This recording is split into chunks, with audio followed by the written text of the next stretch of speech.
So I want to do another shout out to a Condetores, a subscriber I met out in the water. It's nice meeting you guys. They did pretty good, from what I understand. For me, it was a decent day. I caught a real nice one right as soon as that first thing in the morning. Did a little exploring, and then I was able to get a few keepers for dinner and get ready for Lent. But one of the things that was happening was the trout were short biting. I was fishing with a Corky, fat boy. In fact, I lost a Corky. You know how that goes. But what was happening is they're short striking it, and they were just, you can imagine a dying fish, and they're just hitting it from, you know, whatever sides before they commit and take a full strike out of it. And that's one of the things I wanted to tell you guys about, is especially right now, I guess when it's cold, this is what's happening, and they're not quite committing. So what you want to do is don't try to set the hook on that first little nibble, but just, you know, hold steady, and there you can feel them tap tap tap. That you can hear me in the video, tap tap tap, and they're just kind of nibbling on it, and then you get that what they call a Corky thump. You know, they go ahead and pull the rod out from your hands almost. So that's when you want to go ahead and set that hook. So that's what was working. Everything seemed to be at about 4 feet down. So when you're fishing a Corky, you want to, I still say it's closer to 2 feet for the most part. So count to about 5 or 6 thousand, you know, 1,000, 2,000, 3,000, 4,000, 5,000. So you're close to that strike zone where you want to be, and then fish it real slow, and then you'll start feeling them nibble. And if you need to put some Procure on, I put Procure on those Corkies, and whatever works, fellas. I mean, so go ahead and do it. I mean, take advantage of whatever thing you got. So I hope you enjoy the video. Let's go fishing.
Two 1,000, 3 1,000, 4 1,000, 5 1,000, 6 1,000. We're at about 4.5 feet.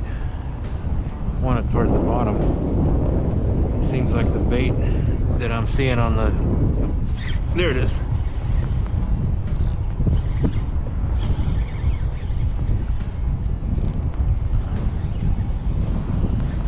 It's not a big one, but it's the first one on this new reel.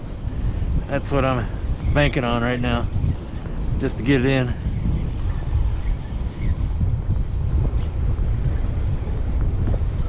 Oh, that's a nice one. Heck yeah. That's a nice one.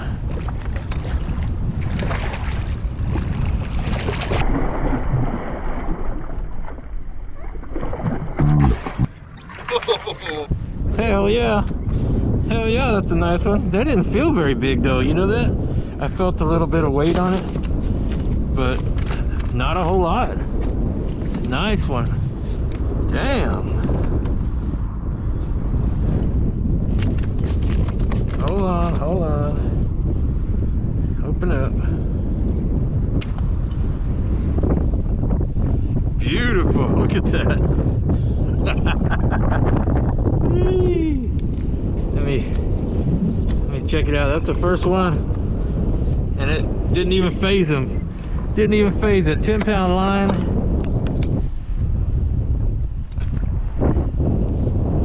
Look at that. Beautiful. Beautiful. Look at that. Oh. Let's check it out. Let's check it out.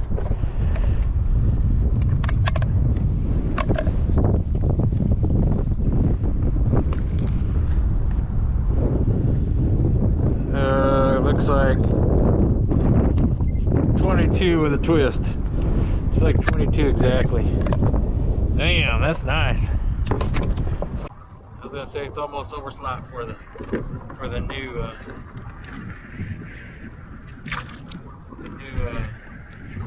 regulations, huh? That we think that's happening. Well, we know that's what's gonna happen. Just not sure when. I got a decent trout in the boat. Yeah, me too.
What I wanted to show you in this particular clip is this water variation. I don't know if you can tell. There's a different frequency in this particular area. Let me go ahead and pause it here.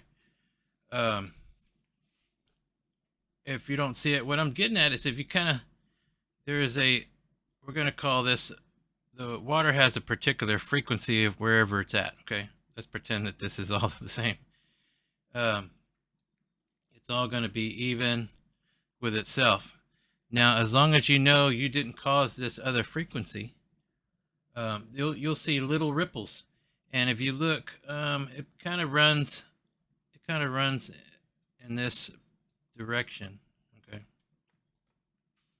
And what you're going to see is you have the regular frequency of the water, and then you're going to see the variation. The variation is going to be little frequency area, particularly like this, okay? The ripples are going to be smaller, but then, and then beyond that, you'll see everything else being uniformed, okay? And this area that you see that's different is where there's some fish, okay? It's going to be bait fish. There's going to be, you know, trout or redfish or drum swimming by, or they're moving on some bait. And so if you're going along, that's the kind of thing that you want to be looking for. Okay. So you can kind of see what I'm talking about. The frequency is a little further, is a little smaller here. Okay. Now, granted, if a boat goes by or you go by it, you will cause this difference. Okay, so the idea is you want to make sure it is something new. Okay.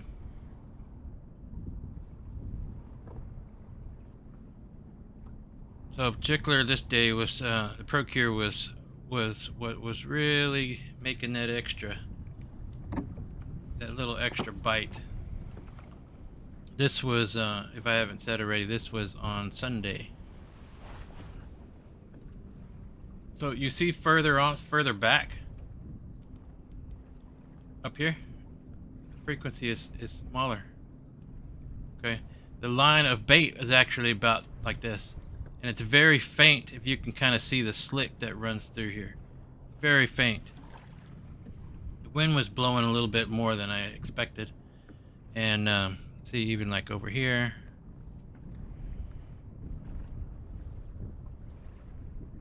And it was the sun was supposed to come out and warm up. You can kind of see these little areas. There's stuff under there. There it is. There's trout. There's in this particular place it was trout. That one's a little heavier. So that's the kind of thing I wanted to show you. And Well, it doesn't take much probably sometimes. Now they're there, whether or not they're going to be bite. That's your about the same size. that's your thing. You need to try to get them to bite. Are you the same fish that I've been catching this whole time? I think you might be. So Look at the that's little what I hole wanted that to has. show you in this particular clip.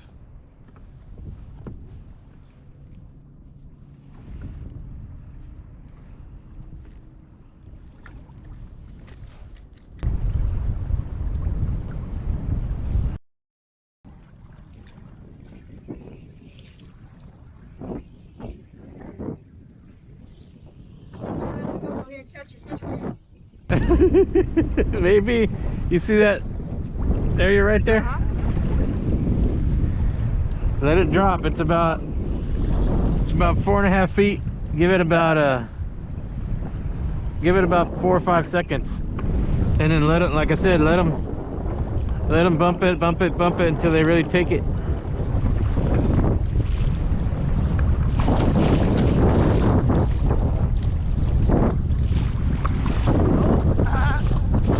Almost? You got him? Yeah. All right.